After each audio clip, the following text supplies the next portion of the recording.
lwe lunaku olw'omusanvu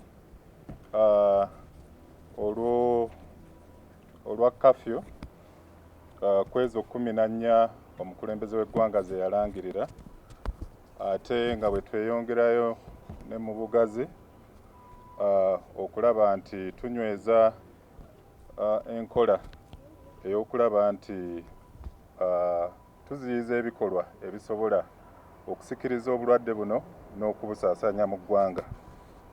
So n'olw'ensonga eyo tukubiriza abasirikale baffe baleme kuddiriza, twongeremu amaanyi mu mpeereza olw'okuba ekirwadde kino ekya ssenyiga ow'amaanyi kikyaliwo, ate n'emisango gino egya bulijjo nagyo newankubadde mu kiseera kino tulina emisango mitono gyakendeera nnyo egy'obubbi, okutulugunyizibwa, ettemu n'ebirala, naye emisango gye tuzze tuwulira gy'egy'obutabanguko mu maka olw'okuba nti abafumbo ne famire ezisinga abantu bali wamu, beekuumidde wamu mu kiseera kino, so obuyisaayisa obw'enjawulo obulungi n'obubi bugenda bweyoleka mu kiseera kino ekiviiriddeko obutabanguko okubeerawo. Tubadde tulaga wano abaana babiri abattibwa mu bitundu by'Embale. Oli yakuba omwana akakumbi ku mutwe olw'okutabanguka ne maama, n'omulala mu kitundu eky'Ekisoro. Mu bitundu by'eggulu twogedde ku abafumbo ab'emirundi ebiri ng'abaami bavaayo ne batemula bakyala baabwe olw'enkaayana ezitali mu maanyi. So newankubadde twakendeeza ebikolwa eby'okukwata abantu naddala ab'emisango emitonotono, naye twagala okuteeka essira ku butabanguko buno mu maka kubanga kitulaga nti okwogera obwogezi tekimala, so tulina okwongeramu amaanyi okutaasa abantu baffe. Naye ng'okutwaliza awamu twebaza bannayuganda olw'okubeera abagumiikiriza mu kiseera kino ekya kafyu. Katutunulire ennaku zino omusanvu mu kitundu ekyokubiri tulabe we tunaatuuka. Jjukira nti bwe tuba nga tukwatidde wamu ekirwadde kino tujja kiwangula. Lwaki twongeramu amaanyi? Olw'okuba nti Uganda tugezaako, naye obulabe buli nti tulaba nti cases zeeyongera, ate ne mu nsi ezituliraanye nazo tulaba nga cases ejja ssenyiga ono kibeera kya bulabe, kubanga muliraanwa wo wabanga naye alina ekizibu kye kimu, ate ng'ensalo zaffe oluusi newankubadde tunywezezza ensalo, naye mukyalimu abo abatambuza ebyamaguzi naki. So tulina okulaba nga ffe nga Uganda twegendereza ate tweyongera okugoberera ebiragiro eby'obuteeriraana n'okubeera abayonjo mu buli kaseera.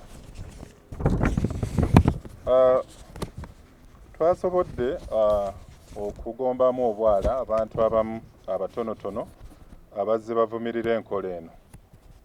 Mulimu badriva ab'emmotoka ezakkirizibwa ez'ebitongole ez'omugaso eri bannayuganda abazze bavumirira enkola eyo, nga bagenda mu maaso ne batikka abantu emabega wa pick-up abatalina kakwate ku mirimu gya kitongole ekyo, ne bafunamu ssente. Ekyo tuvuddeyo tusooke tubawabule, then oluvannyuma tulabe engeri gye tujja okwongeramu amaanyi awo. Tulina omwami omuvuzi wa posita gwe bayita Kyobe Francis, ono yakwatiddwa, baamulaze egenda kuleeta samples ez'abo abateebereza okubeera abalwadde okuva eggulu. We yatuuse mu kkubo n'atikka amanda, ate mu manda ago ate n'akwekamu abasaabaze kati teebereza bano abataano abasaabaze be yakwese mu manda babakuba nti bantu balwadde badde Kampala ekirwadde bakijja eri bakireese eno. So ebikolwa bino biraga nti waliwo abantu abatannaba kufuna oba abatannaba kumatira oba kufuna kifaananyi ekyekirwadde kino kye tulwanyisa, ekintu ekikyamu ennyo. Kati nga abatembeeyi batandise okukomawo ng'ekiseera tekinnaba, nga tebannaba balangirira kudda ku makubo, batandise okudda gye banaasitula ekirwadde oba gye banaakireeta. So tugenda kukwatagana ne KCCA olunaku lwa leero, abo batandise okudda ku makubo tebajja tuvunaana nga tubakutte. Tulina abantu 78 be twatwala mu kkooti ku Lwokutaano olwaggwa, 48 ku bo bakkiriza omusango ogw'obutagoberera biragiro n'enkola esobola okuziyiza obulwadde buno n'okubusaasaanya, era bano 48 mu kkooti ya Buganda Road baabasalira emyezi 2 gye yandibadde amala ne famire y'awaka agimalidde mu kkomera. Ekitalya sigamba nti oba kumpi, ate ne mu kiseera kino tosobola kgenda nga omukulu w'ekkomera bw'anannyonnyola. Tulina n'abalala 3 bano bakkiriza omusango era ne babasalira emyezi 3, era nabo baatwaliddwa mu kkomera ly'Ekitalya era gye bali. Tukyalaba abantu abakyavaayo ne bagenda mu masinzizo. Wiiki eyo tulina abantu 65 abaakwatibwa, 41 ku bo bagenda okutwalibwa mu kkooti olwaleero. Ekikolwa kino tetukyagala, kikolwa kibi nnyo. Tulina mpozzi n'abalala abadde bajeemera security. Ebikolwa eby'effujjo byo bikendedde, naye tulina abantu 17 abaali beenyigidde mu kubba ebintu by'abantu mu wiiki eyo. Mpozzi tulina obutambi bwe tuzze tulaba obujja ne bugezaako okulwanyisa enkola eno n'okusiiga gavumenti enziro, nga waliwo abavaayo ne balaga nti emmere yagabiddwa yabaddemu obutwa, naye ng'abantu batandise oggiriirawo. Kati olunaku lwa leero tetulina yaafudde. Abalala bagamba nti abantu bano abalwadde abatwalibwa mu karantiini bo tebakomawo, battibwa ate kiyambe gavumenti okufuna obuyambi. Bikolwa bikyamu. So bano abantu abagenda basaasaanya ebigambo, amawulire amafuukuule, mwe muli ne pasita omu gwe twakutte muwanguzi Andrew Paul, ono ng'agenda alaga nti gavumenti terina busobozi bugabira abantu baayo mmere n'ebirala bwe bityo, ebintu ebituzze emabega ate nga tulina okubirwanyisa.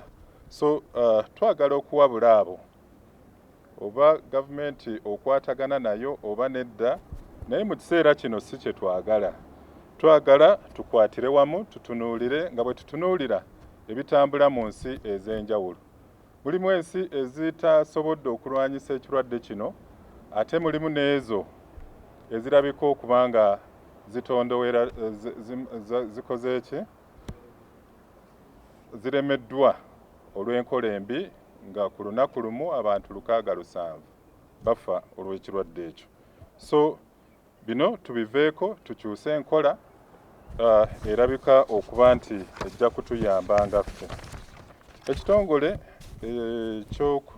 kiri ku ddaala ery'ensi yonna ekya UN Women ekigattira wamu abakyala, nakyo kyeyongedde okukwataganira wamu naffe banna security mu kiseera kino okulaba nti badduukirira abantu abalina obutabanguko mu maka, naddala abakyala, abaana n'abo abatalina busobozi mu kiseera kino. So balina ennamba ze batuwadde eza FIDA wano mu Uganda. Ennamba zino za bwereere. Osobola okukuba 0800 5 oba osobola okukuba ennamba ya Uganda Law Society nayo nga ya bwereere 0800 100 ne115. Oyinza n'okkuba ennamba ya Justice Center Uganda wano e Kampala, waliwo ennamba 0800 100 210. Ennamba ezo zisobola okukuyamba okufuna obuyambi wonna wonna w'oli. Kyetugezaako kyetwagala okusembyayo kye abasirikale 16 abakwatibwa olw'okukozesa eryanyi eryasukkiridde ku kyalo kimu ekisangibwa e Lorokwo mu Town Council ye Elegu mu disitulikiti ya Muru. Mulimu ebifaananyi bye mwalaba awo ku mutimbagano egy'enjawulo nga giraga abakyala abatulugunyizibwa mu ngeri emu oba endala. Kino kyaliwo nga abasirikale baffe bagezaako okugumbula abo abatuuze ku kyalo kino ekya Lorokwo. Ekyalo kino abaasobola okugenda Elegu, waliwo obuyumba buno bunnyegenya buno bye tutera okuzimba obwo, n'osanga ng'omugotteko gw'amaanyi. Kati abantu bakuŋŋaanirawo nnyo, ate mulimu n'ebikolwa ebikyamu ebigenda mu maaso, so nga waliwo obulabe mu kitundu ekyo. So abasirikale baffe abaali ku patrol basobola okugenda mu kitundu ekyo ssaawa 2 basobole okulemesa n'okusaasaanya abantu abo. Ekyaviiramu lwakuba eryanyi lye baakozesa lyali lisusse, baasobola okusamba amayumba, enzigi, buli gwe bajjamu bakasuka wabweru, ate enkuba yali etonnye, abamu ne beevulunga mu bisooto era ebifaananyi tebyali birungi. Oluvannyuma bano baasobola okudduka ew'omukyala abakulira gwe bayita Auma Beatrice, ate nga landlord erudda, n'akuba ebifaananyi ebyo bye mwalabye, ne biryoka bijja mu ofiisi ya Lieutenant Colonel Nakalema, era kwe kusitukiramu n'aweereza abasirikale abasobodde okugendayo. Abantu abaatulugunyizibwa twasobodde okufunako 38, omuli abakyala 31 n'abasajja abawerera ddala 7. Bano basobodde bali mu kufuna buyambi na bujjanjabi okuva ku saidi yaffe nga banna security. Pozi waliwo omwami omu eyamenyese omukono gwe bayita Kuma Charles Adigoli, ali ku ddwaliro erya 4th Division eggulu. Abakulembeze banna security okuva ku UPDF, Uganda Police ne Prisons baavuddeyo ne bavumaganya ekikolwa kino eky'okukozesa eryanyi erisukkiridde mu kifo ky'okuwanirira eddembe ly'obwebange ery'abantu baffe, ate bagenze mu maaso ne babatulugunya. Abapoliisi 10 abaakwatiddwa twabaguddeko omusango ogw'okutulugunya abantu era bakuumiddwa ku poliisi eggulu. Mpozi n'abasirikale 6 nabo bagenda maaso ga court martial egenda okutandika olunaku olw'enkya. Kino kikulaga nti tewali musirikale gwe tuzibira liiso, bw'abanga akontanye n'empeereza tuvaayo bulambalamba.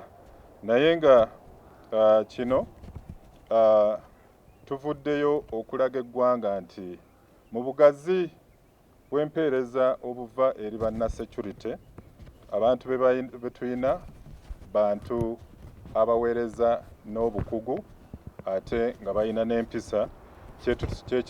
Kyekitusobosezza nga banna security okuwanirira ebyokwerinda mu Uganda n'okukuuma bannayuganda. Abakulu bano baasazeewo nti ate tuddeyo buto, tutandike ate okwekenneenya buto buli musirikale kinnoomu n'okulaba nti tuddamu okubongeramu amaanyi mu ntendeka n'engeri gye balina okukozesaamu eryanyi. Mwebale nnyo, mwebale ddala.